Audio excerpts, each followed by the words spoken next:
জ্যোতিপ্ৰসাদ আগৰৱালাক মই সশ্ৰদ্ধ প্ৰণাম জনাই তেখেতৰ এটা কবিতা আবৃত্তি কৰিবলৈ ওলাইছো। কবিতাটিৰ নাম অসমীয়া ডেকাৰ উক্তি।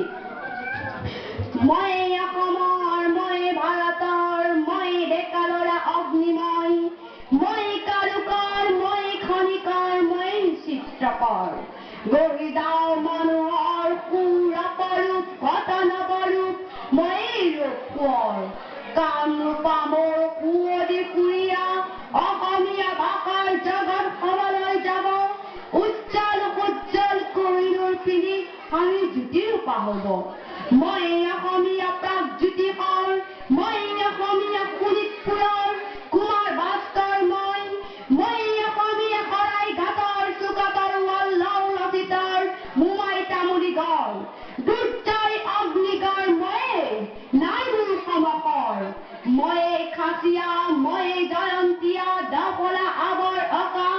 মই চিংফৌ ভৈয়ামৰ মিৰি সোৱণশিৰীয়া ডেকা, বিজয়ী আহোমৰ কছাৰী কোচৰ মেচৰ কুমাৰ, মই ৰাজবংশী ৰাভা, কপালত জনকত গৌৰৱ আভা, মই লালুং চুতীয়া লুচাই মিকিৰি গাৰো, নিজ নিশান্তি নগা আংগামী বীৰ, পৰ্বতে পাহাৰে জ্বলিছে উচ্চ শিৰ, সাম্য মৈত্ৰীৰ মই ৰনোৱা,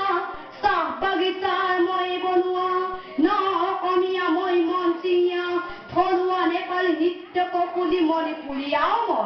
মই কত পৰ্বতৰ, কত ভৈয়ামৰ, কত শত নিজৰাৰ ধাৰ, শিলডাল ভাঙি বৈ আহি আহি বৰগীতত হৈ যাওঁ একাকাৰ,